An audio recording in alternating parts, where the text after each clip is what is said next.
behind the scenes. Today, we are talking about what it means to manage to pivot and build a legacy that keeps the production running and the vision alive. If you are ready to build your legacy in real time, you are in the right place. Let's go.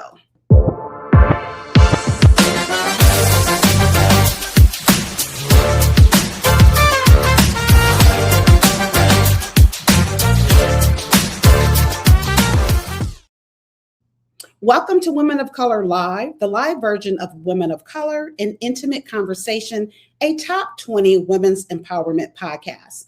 We center and empower women of color, and we also have a free newsletter built specifically for Black women 50 plus, the Dream Lifestyle Collective weekly rhythm. Go to DeneenGarrett.com to get started.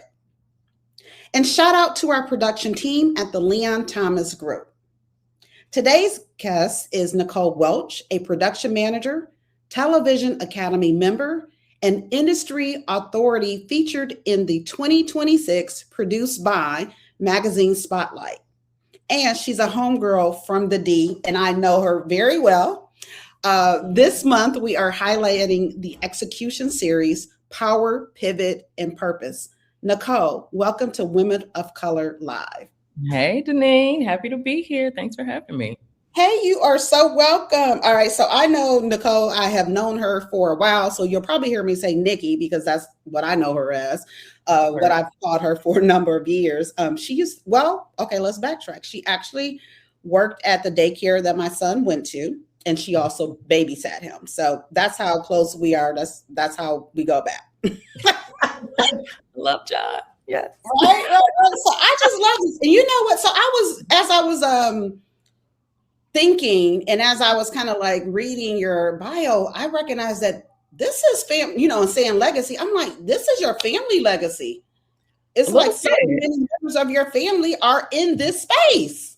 A little bit. I mean, my mom and my dad.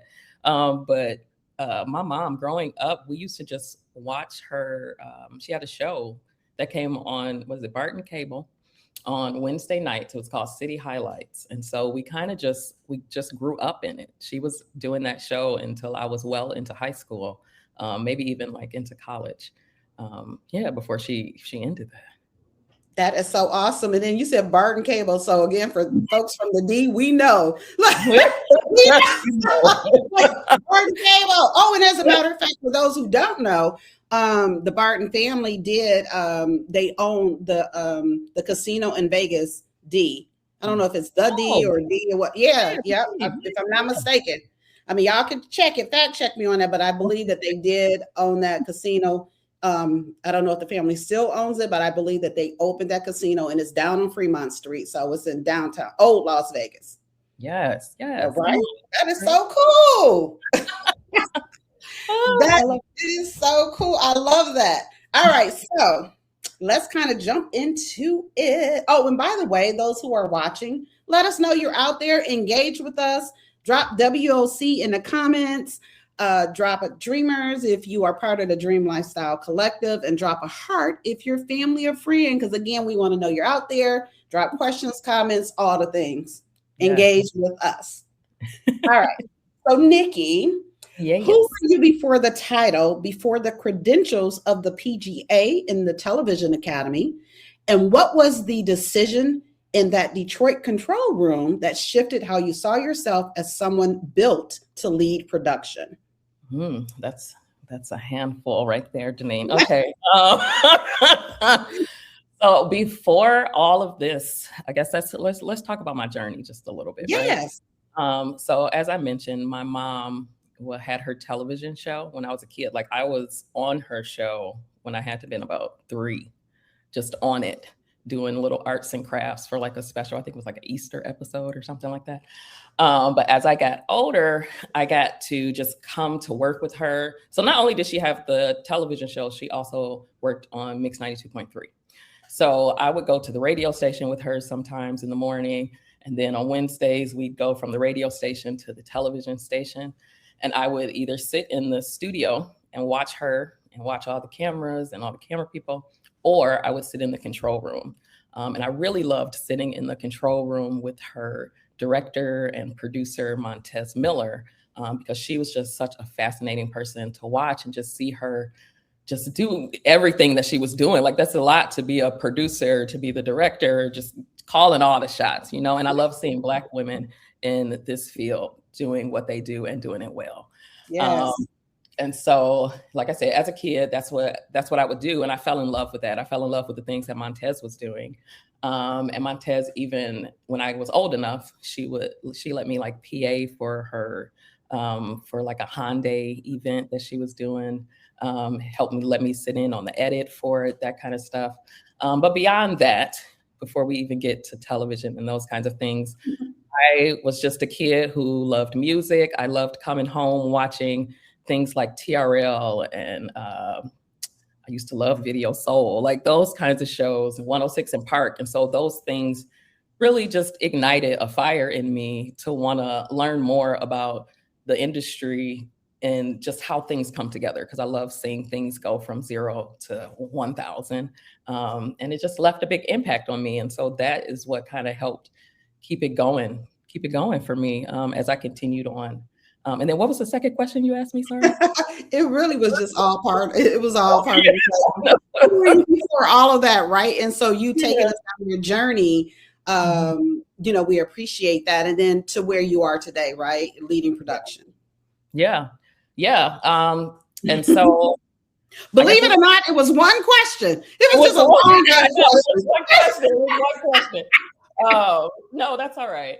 But all of that kind of led me to where I am now, between television, my love for television and just watching things come together, but more importantly, my love for storytelling and learning about people's backgrounds. That is really where that got me. And so from high school on, well, I guess I'll say college, I started doing like radio shows on our college station. I was working on the only shows we had that was like an urban platform for it. And we only did it Fridays and Saturdays, but I was one of the hosts of those shows. I was a news anchor for News Central 34. I went to Central Michigan University, fire up chips. And I was a news anchor there for about a year and a half. I did some internships in Michigan. And then those internships just continued on to more work in production. I had my own community affairs show that I was working on, where I got to interview different people, learn different aspects of the industry that I had not learned in school, which was really good for me. It helped me pick up a camera, it helped me with editing. It helped me just hone my skills in every which way that I had never seen possible. So that's kind of where it got. I love that. Everything about that. And by the way, I guess I'm a chip as well, because I did get my master's from Central. Yay, yes, let's go. Never stepped foot on a campus though. That's okay. It's cold up there. Never stepped foot. Couldn't. I mean, I know what city it's in, but yeah, I couldn't even tell you how to get there. But I do have a master's. But you know how schools have those extension programs. So I really just did everything in downtown Detroit, and I think really honestly, all my classes were in downtown Detroit. But yes, so I can say that as well, that we have that in common. So yes, we do. Wow, cool. And you know what? I've said on several shows how I learn more about people that, you know, I know doing these conversations. And so learning this about, you know, you growing up with your mom and being on a set and your inspiration there, and how pretty much she planted a seed in you. Right. And it made me think about my son. So John, he is in event planning, and that seed was planted for me, because here's the thing that's just crazy. I moved to Vegas because I was interested in doing events. Right. You know, going years back, there used to be this Budweiser Superfest concert that I would go to. And I'm like, I want to do this. I didn't know what it was, but I wanted to do it. So fast forward, I'm like, oh, okay, that's like in the event space. Anyway, that's what took me to Vegas. And while we were there, we got very involved in a volunteer organization. And of course, there was a lot of events. And so I remember John saying years later that being involved in those events is what sparked an interest for him. Had no clue that was happening. Had no clue that the things that I was doing was planting seeds in my son. And so that's what he got his degree in. And that's what he's doing today. So that's awesome. I mean, right? yes, seeing your parents doing things, or even just anyone that you even may look up to, doing something and just being in that space, it can definitely just fill you with so much fire to just get something done, and just so much joy and just experiencing something that you may have never thought you would ever see. Absolutely. And you know what, in this day and age, like if there's something that you enjoy doing, there's a way that you can make money off of it. There's a way to monetize. Just figure it out, right? Because just like, I don't know if when you were little, if your mom would say this to you, but parents would say to kids like who were playing video games, you're not going to have a job in that. And people are millionaires from playing games. Yeah, right. From just playing games. Because people are watching them. So whatever you can think, like you can make it happen, you can monetize it. So definitely lean into all that. Absolutely.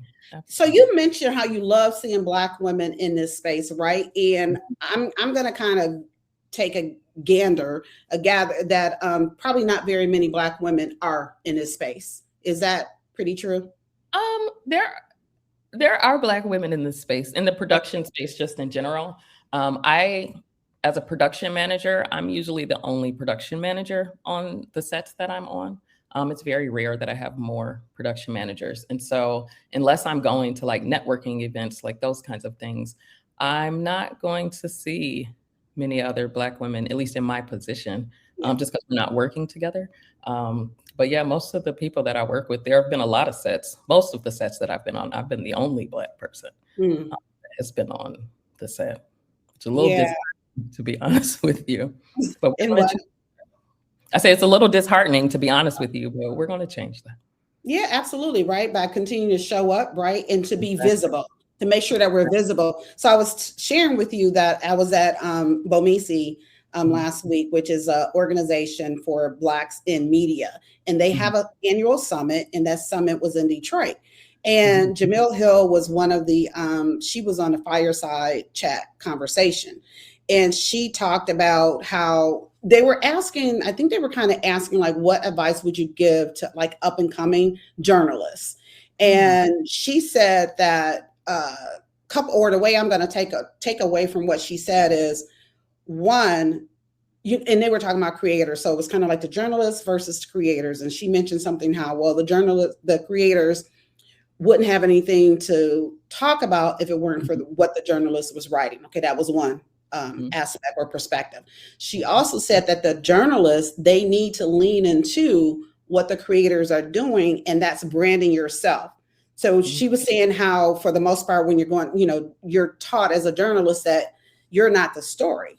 And so now it's a shift that you are, and you need to be, and you need to show up. She said, put your face on it. Yeah. You got to be out there. So it's like what you said with storytelling. And like you're saying that we do need more Black women in these spaces, in a way to make that happen is by those that are already in the spaces to show up, to be seen, to, tell our stories and put our face on it. Oh, absolutely. Like not only just show up, like you just got to do it. You just got to go out there and do it. That's the only way I feel like we can really advance. It's just getting out there and doing it, and being not being a gatekeeper. Yeah. There are a lot of people, I mean, in the industry, but even in my industry, which is why I've started posting a little bit more now about, the background of production that people don't see and don't think about, because you don't want to, I don't know if I'm going to be doing this forever, but I want to be able to leave some type of legacy, some type of information, something that whoever comes after me, they can take that and just go off with it and do it better. No, absolutely. Okay, so is this your mom? Oh, yay. Oh, that is so sweet. Kathy Young-Welch. Love that. Your parents are watching. Oh, look at your brother. I said about legacy. Okay, y'all. She does come from a family, their legacy, they are in this space in their own lanes. And I just love to see it. Oh, all right. So, man, that kind of like, That just feels so good to see. It does feel good. So again, those who are watching, tap in like Nikki's family is doing. Let us know you're out there. This is some good stuff right here, right? Because Nikki just said, just do it. Absolutely, just do it. Get out there and do it. And y'all know if you've been watching me, listening to the podcast, that's how I got started 6+ years ago. Eventually, once I knew what my hesitation was, I just did it. I say I Nike'd it and I just did it, launched my podcast, and here we are 6+ years later. And here we are doing a live every Thursday. So absolutely just do it. Exactly. All right. So what did you have to unlearn about staying in your lane to fully step into the pivot of managing large-scale global broadcasts? And how has that changed how you define legacy now? As far as unlearning, okay. I don't know what I really had to unlearn. I feel like more so I just had to go into every single project that I've done with an open mind to learn something new, and be open to it and be able to acclimate and make that pivot. And I guess an example, because I haven't really talked about the things I've worked on, but I've worked on different things from reality shows, documentaries, larger scale reality competition shows like Holy Moly. So just every space that I've been in has definitely been it's been a learning experience. A reality show that may have 20 to 25 people, it's not going to operate like a competition show that has over 150 people that you're managing and you're in charge of managing and supervising. And so the communication is going to be the same as far as you need to communicate with every single person or every single department head that you're working with. That's going to stay the same. But how big a show is definitely going to change the impact it's going to have on everyone, especially if there's over 150 people. And that's a lot of people to just be trying to manage over I guess I could say like a farm or something like that. So I would say with anything, I more so had to just be open to like, okay, things may change, things may not work or look the same way that it did for this documentary that I did for CNN as it's going to look for Holy Moly or like American Ninja Warrior type of feel. Like it's not going to do that. So you just have to be open to whatever comes to you, and be open to communicating with people your opinions and anything that you may feel is different from what they're saying, or you have a different mindset that some people have, and a lot of people will appreciate that, learning from each other at the end of the day. So out of your different experiences, so we'll flip it around, right? Instead of unlearning, learning. So what would you say over these years of your experiences being in these different spaces, the different type of shows that you've had, whether it's radio, whether it's production, just your different lanes, what would you say like the most pivotal learning experience for you was? Being open to listening to people, more so because not that I'm stubborn, but when I have something in my mind, the way I want something to go, I'm like, no, this is the way I want it to go. And I think it's going to be perfect this way. I have to be open to taking in other people's thoughts or advice.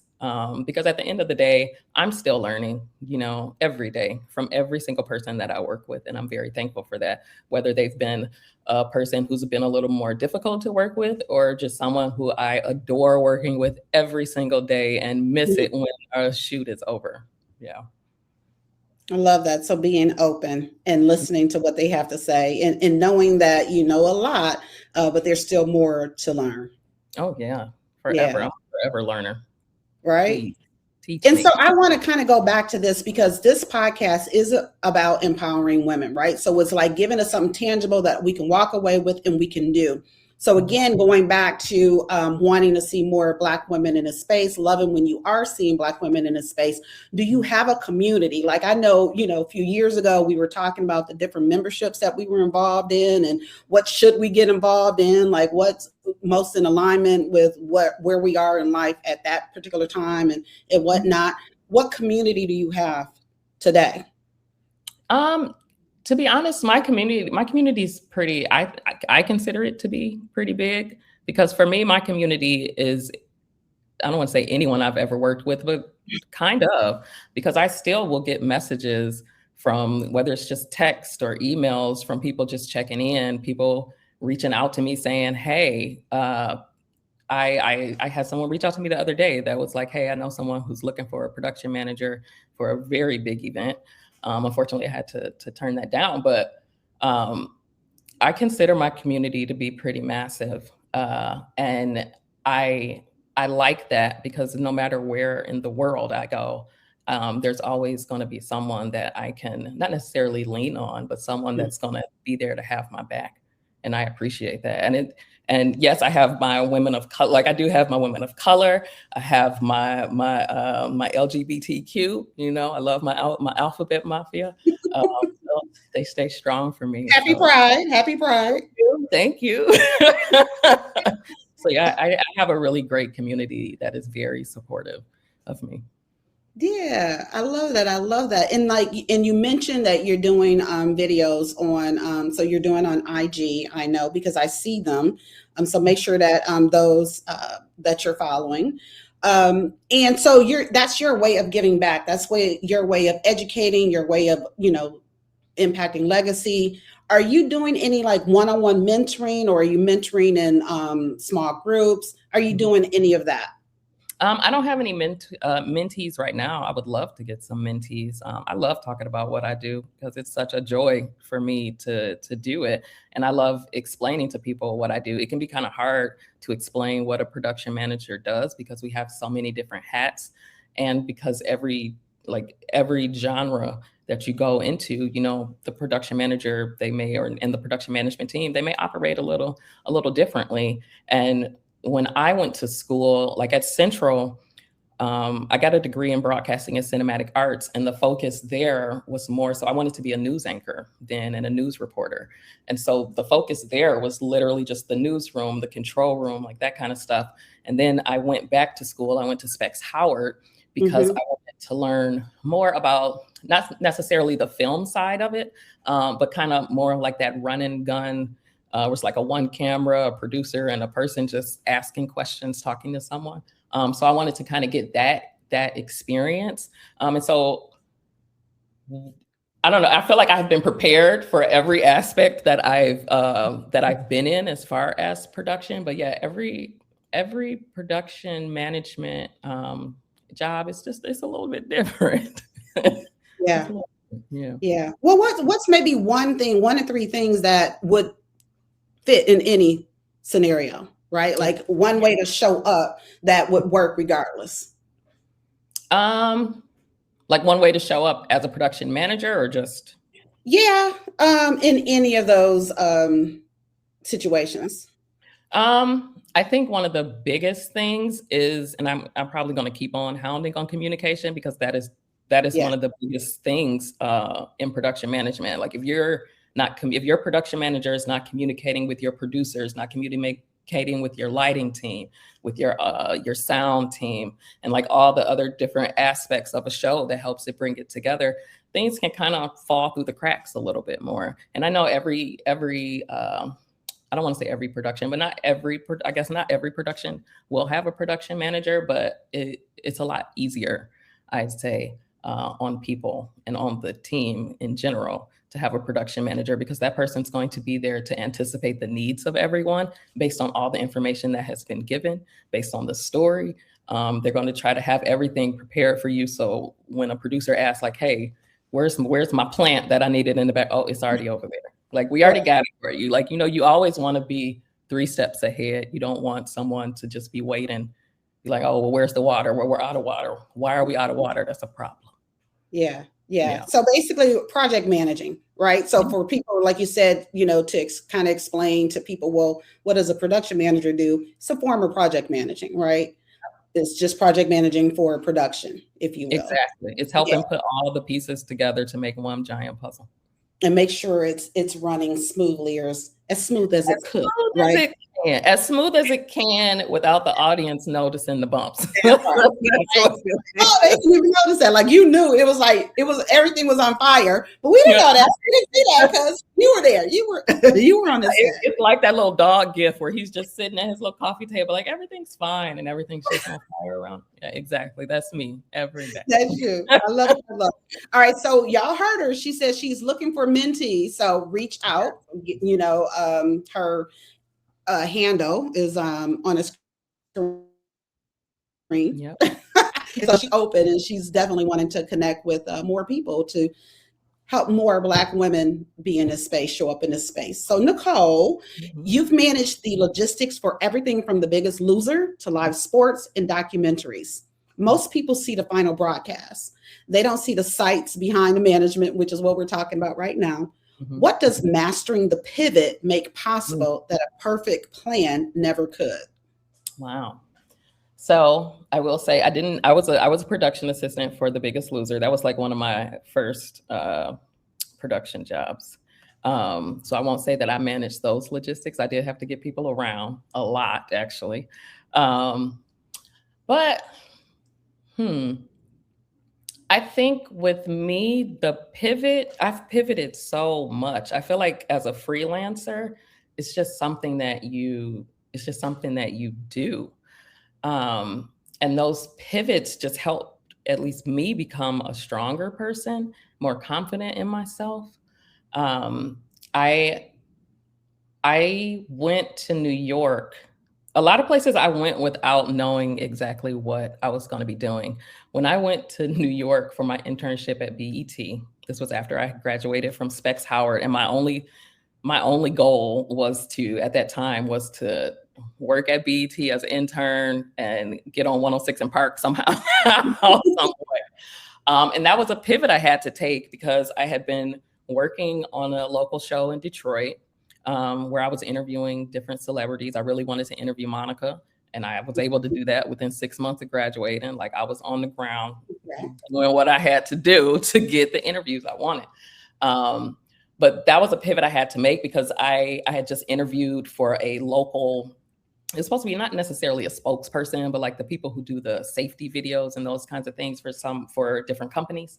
And the interview had gone very well. They were going to have like full benefits, all this kind of stuff. And maybe about a day later, BET calls me and they're like, hey, we have an internship opportunity available for you. We'd love for you to come. You got to be here in 2 weeks. It's unpaid. What are you going to do? And that was a pivot. That was one of the first really big pivots that I had to make and be like, okay, well, I don't know anyone in New York. I don't have anywhere to live. And I have maybe like $500 to $800, but I need to be there in 2 weeks. What am I going to do? And so I took that pivot and I decided to take that shot. And it changed my life for the better. And even in New York, even more pivots happened when there was a time where production had gotten a little slow for me as a PA. And so I started working at the Gap outlet. And I had gone to church one Sunday, and the pastor Mike was talking about, don't lean on your crutches. Your crutches aren't a safe place to be. And that following Monday, I was like, you know what? I feel like the Gap is a crutch. I know I don't have any jobs as far as a PA right now. So I'm just going to quit. And I was on the track for a manager position with Gap Outlet. And I was just like, no, this isn't where I feel God has me. And I don't want this to be my crutch anymore. And so I just left. I left the job with nothing, absolutely nothing. So that was another pivot that I had to take because it was like, okay, I'm sleeping on someone's couch, leather just sticking to my face when I'm waking up. Probably no air. You said in New York, they probably didn't have any air. Yeah, right. In that brownstone. But that again was another pivot that I had to take and just put my faith and trust in God and know that when I'm gonna take this leap, He's gonna catch me. And He did. He did. I love Yeah, I love that. So I do want to go back to doing what you have to do, and we'll get into that after break. So before we go to break, if today's conversation is landing for you, the Dream Lifestyle Collective Weekly Rhythm is where we go deeper. It's a free newsletter for Black women 50 plus who are ready to dream, decide, design, and drive their next chapter. Go to DeneenLGarrett.com to get started, and we'll be back after this break. I've been doing this work for a while, building, credentialing, showing up week after week for women of color, and more recently for Black women 50 plus who deserve a seat at every table in every room. And I want you to know the rooms are getting bigger. This year, I walked into the Black Enterprise Women of Power Summit as credentialed press. I was accepted as press in the room at the Millikan Institute Global Conference, one of the most prestigious gatherings of global leaders on the planet. I was also honored as a Leadership in Action honoree at Career Master. And I finished in the top 5 in my category in the National Entrepreneur of Impact competition. And I'm not waiting for permission to be in the room. I'm building my way into every one of them. And the next phase, already in motion. DreamCon is confirmed. And I'm going with the intention of interviewing my dream podcast guest. Who do you think it is? Drop it in the comments. And we're still waiting on Roots Picnic, BET Cultural's Biggest Week, and Essence Festival. Credential press at the marquee cultural events of 2026.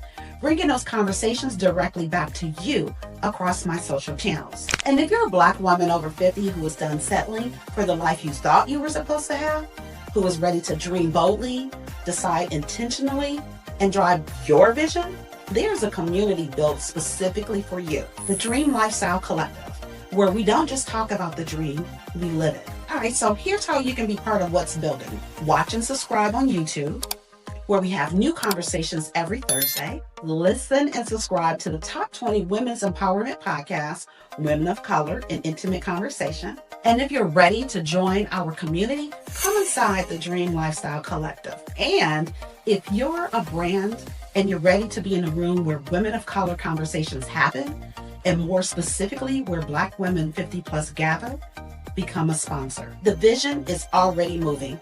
Catch up to it. All right, welcome back to Women of Color Live. Today we're talking about the power of the pivot and bridging the gap between production logistics and professional purpose with Nicole Welch.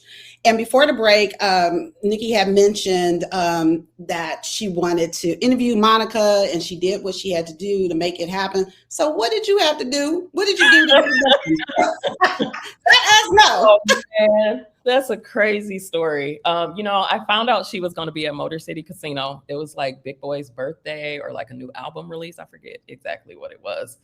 And I was just like, oh, this is my opportunity. I need to try to make this happen. And so I just went online, tried to like Google her. I Googled her record label. I was trying to Google her manager, like all these kinds of things. Of course, this is before social media. Yeah. And I wasn't getting a thing, not a thing. It was dry. So I was like, you know what? About a week before the show, I was like, this is probably gonna be my last shot. I reached out to Motor City Casino, and they put me in contact with whoever was over events. And I just laid it out. I was like, look, I'm working on a local television show. We interview different entertainers and different people around the city. Just that highlight the things going on in the city. And I would really love to get an interview with Monica. If there is any way that you can get me in contact with her people, I don't care if it's just for like 3 minutes, I would be so grateful. And again, I did not hear back from her until about maybe 2 days before the event. There was the lady, I forgot her name, but she reached out to me and she was like, hey, I got your message. I'm going to see what I can do and try to get a hold of her team. I was working I had about 3 or 4 jobs at that time, but in this moment, I was working at a store called Rule. It was owned by Abercrombie if you're familiar with Michigan or Metro Detroit, I was working at 12 Oaks Mall.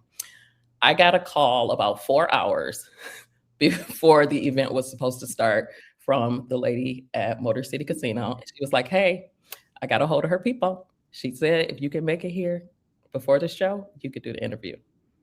I hightailed it out of that store, grabbed my best friend, because they told me I could bring someone other than my camera person and my other producer. And we went on to Motor City Casino. We got the interview with Monica. We got an interview with Big Boy and I think the promoter of the event as well. So it worked out very well, very well. And then I would go on to work while I was interning at BET. I was working with like the BTS, the behind the scenes crew. And we again would interview her, I think maybe like 2 more times while I was working with the behind the scenes crew. So that was great. But I had to put that work in, calling people, looking all around. Like, that's what you got to do. That's what you got to do. That's what you have to do. And I love that you said that, right? Because that's what part of shooting a shot. You know, when they say, you know, faith without works is dead, like you can pray for something and you're supposed to also put in the work to make it happen for yourself. And so what you just shared with us is demonstration of that. And it's also what we were talking about beforehand. So during my, the break, the video, I mentioned in there how I'm going to DreamCon with the intention to interview my dream guest. And so a little story about that shooting shot. So when I was in corporate, I wanted this person to be a keynote speaker. Okay. And so someone told me, they said, write a personal letter to her, right, about what you want. They did say, they framed it by saying, now you're wanting this to happen during like award season. So even though she don't really like awards, you know, she's probably going, just giving you a heads up that it may be a no, but still shoot your shot. I poured my little heart out and all the things and came back with no. But no.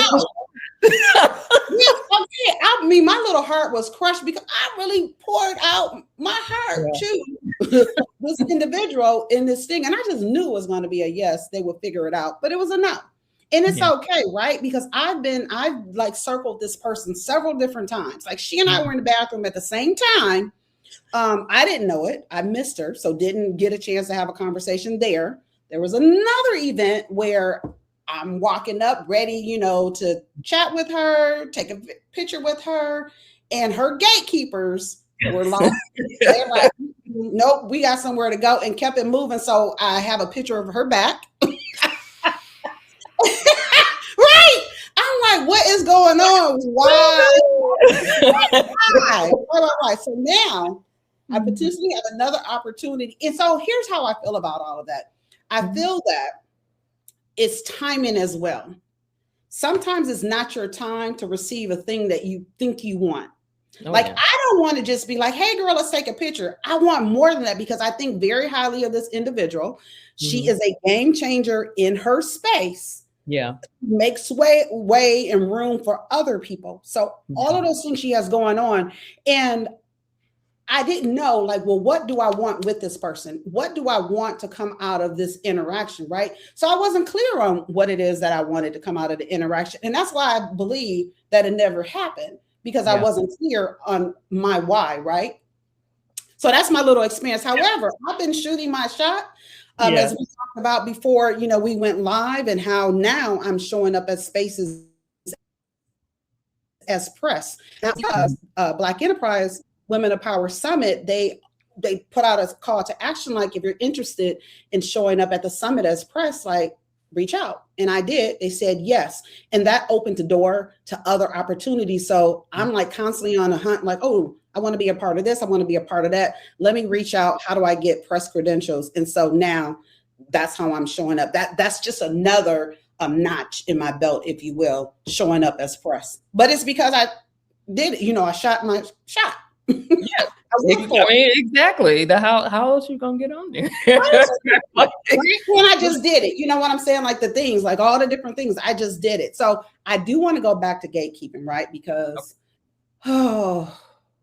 with this person, she was on the stage talking about how she was gate kept. So imagine how I feel. Now you gatekeeping me. Just don't know you yet. She don't know yet. The time will come. Right. It's gonna come.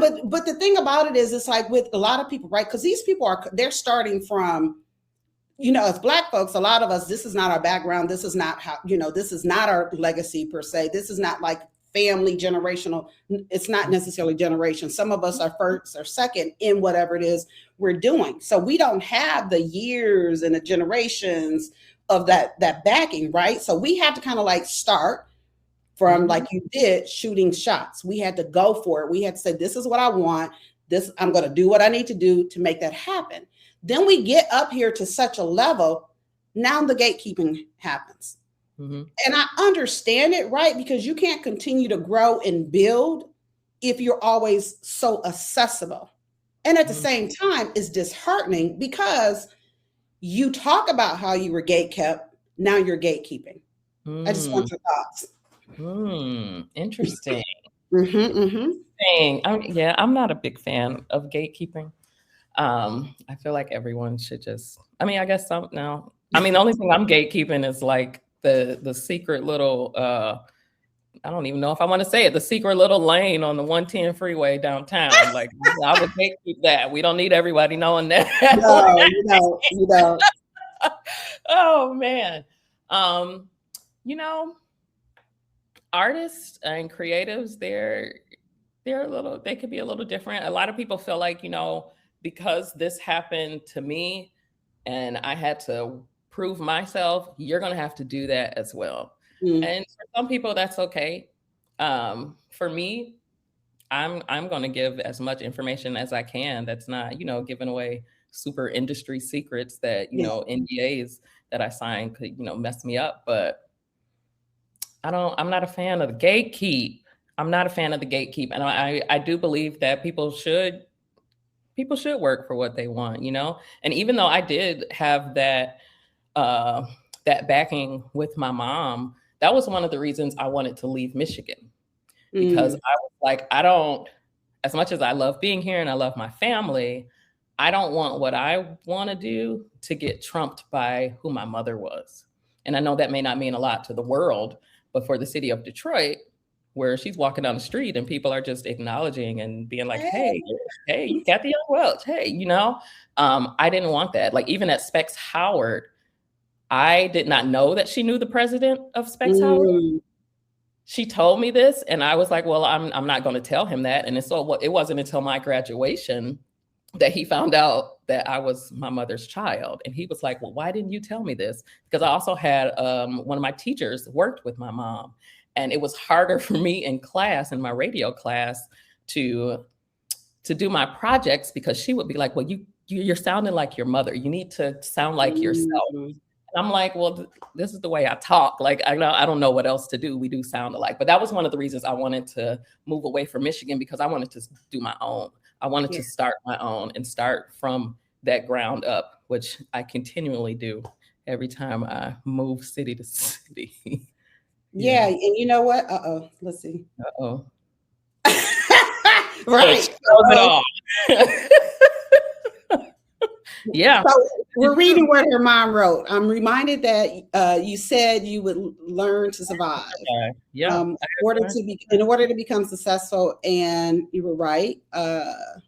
Your brother Mikkel said you're going to New York. Yeah, she wanted me to stay. Did your brothers leave as well for like the same reasons?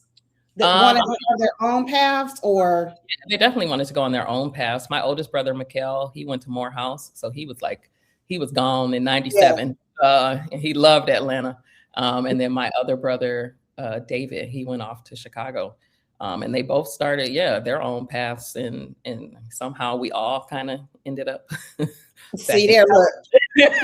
Look, you did your thing. Your babies tried to go away, but they're still right there connected to you. So you did your thing. She planted the seed, and we just blossomed from it. Yeah, and so what you're talking about right now really is a whole different conversation. Because I'm like, yep, such and such is my mom. This is how. That's my mother. Because I believe in using everything that you have. I think that we don't do that enough. Now, I can understand your reasons for wanting to navigate your own paths. So it does take that individual, but also we need to lean into what we have, the advantages, the privilege that we have, so that we can get further, so that we can bring other people along. So that's just me. And I can say it from a space of not living that, right? So I'm like on the outside looking in. However, I do believe like that's for me relationships. And so this fits in relationships, but relationships are so important because it's who you know, and it's also who knows you. I know you based on your work, your personality, how you show up, your storytelling, you putting your face on it, right? So I believe in all of that, and to tap into it and to use it. I will pick up the phone. hey, you were shooting your shot. I'm going to call whoever. I will call the CEO of a company. Exactly. Yeah. I don't mind. It's either give me a quick no or let's continue talking. Okay. All of those things. So I love that. All right. So what do you want the woman watching, especially the one managing a massive build right now, to walk away and execute on or stop waiting to start? I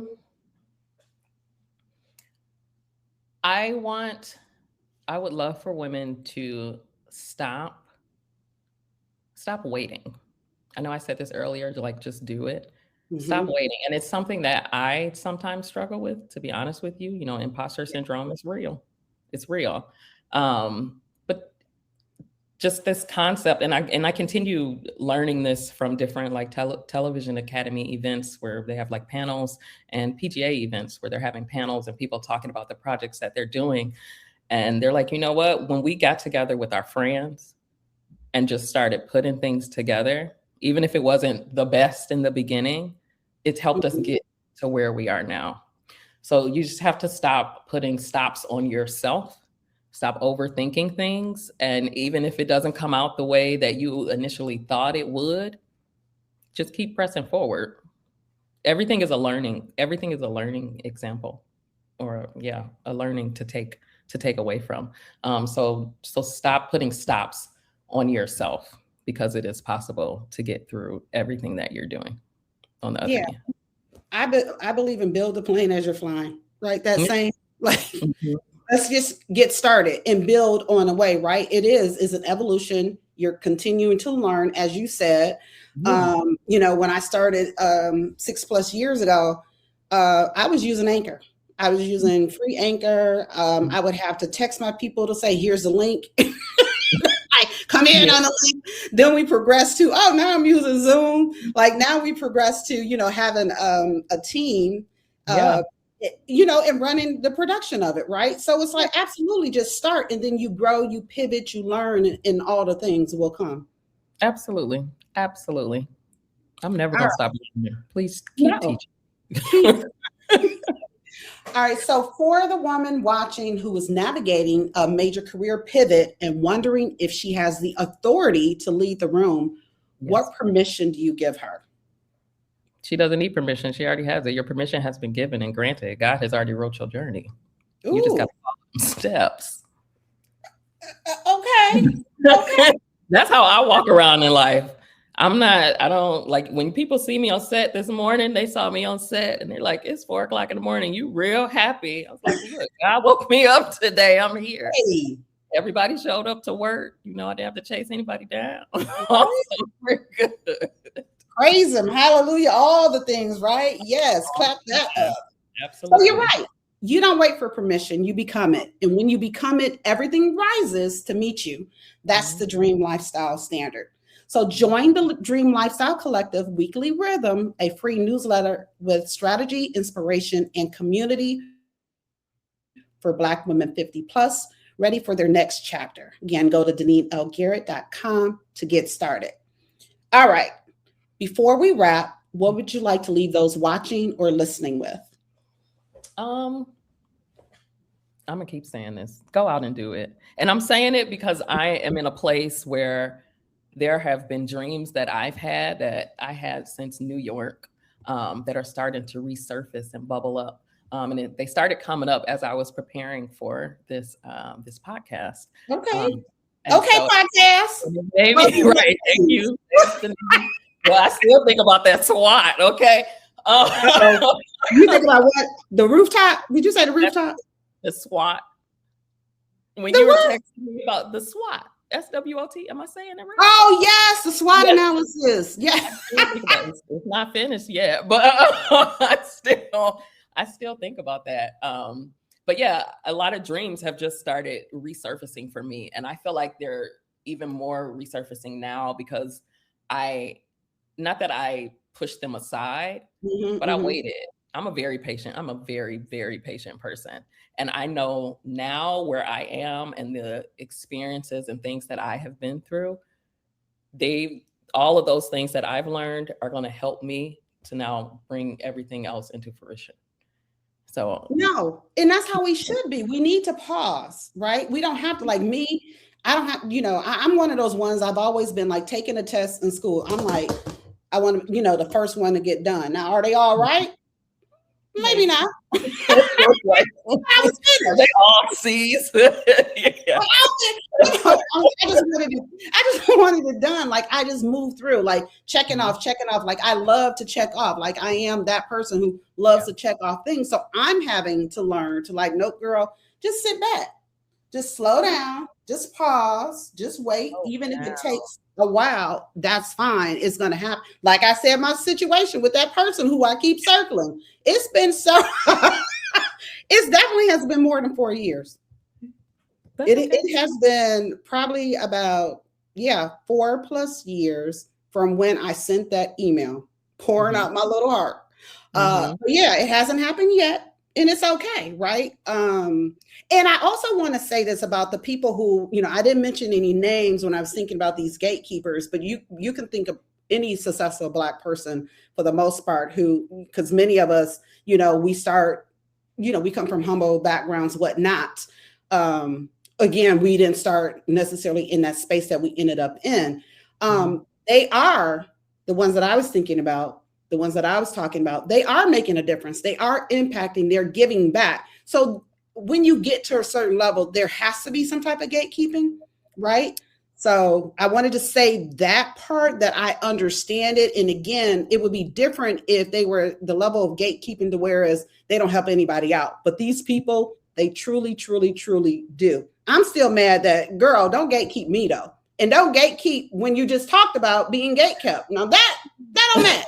That does not match. Next time, y'all need to plan better. You need to have a buffer of an hour or so to spend time, because you are at an event for thousands of Black women. We want to talk to you. Yeah, so they may not have the time. Coming from the production management standpoint, everything is on a strict timeline, and it's about time and money. Because I know, that's what I'm saying. That's longer, y'all got to pay me more. She should have just lost on the money on that part. Because again, we want to talk to you. When we gonna have an opportunity to see you again like this? So that's what I got to say about that. But anyway, you'll have it. It's gonna happen. It'll happen with it. Yeah, it'll happen. All right. So I have really enjoyed this conversation because, like, for those who didn't hear at the beginning, we go back. She used to babysit he's now 24. So she used to babysit my son. So that's how far we've gone back. And yes, I have seen her journey. I have so much enjoyed her journey. And I'm going to tell you, one of the most proudest moments that I shared with you was on that rooftop. That was such a wonderful time to be on that rooftop. We all over to LA in the art district and looking over the city. And that was a beautiful moment that you were able to do that for me. So I greatly appreciate it. And that you're in a position to be able to, at the time to do that. Because of your life journey, because of the things that you said yes to, because of the shots that you shot, right? Yeah. Shooting shots, all of those things. So I greatly appreciate you. I greatly appreciate your time. And again, for you coming on Women of Color Live. Thank you so much. Oh, thank you so much, Deneen. I really appreciate you. I love you so much. I really look to you like a mentor. So this meant a lot to me. So thank you for even asking me to be here. You're welcome. And so Nikki did mention something. So those, if you're not familiar with what she was saying, SWOT, it's strengths, weaknesses, opportunities, and threats. So that's something that, I learned in the corporate world that you can apply to, because as she did it, she applied to herself personally, that you can apply personally, right? You can do that analysis to help you navigate spaces. And I'm not going to say you're not done. You did it at that point. Is something that you revisit. So it's something maybe you come back every quarter, something you come back twice a year, however often, it's something that you come back to. So it's ongoing. Like everything we've talked about, it's an evolution and we continue to grow. So it's not that you didn't finish it. It's ongoing. Oh, for sure. It's in my notes. Trust me. I go back to it every now and then. I'm like, wait a minute, I learned something about myself today. Oh, I Yes, love it. come I on, love Garrett. it. We love that. So again, thank you so much, Nicole Welch, and thank you to the Leon Thomas Group down behind the scenes every single Thursday at 1 p.m. Eastern. Share this with a woman who needs to be reminded that legacy is what you're building right now. And we'll be back next Thursday, June 18th at 1 p.m. Eastern with Dr. Connie Bell as we continue the execution series. See you then.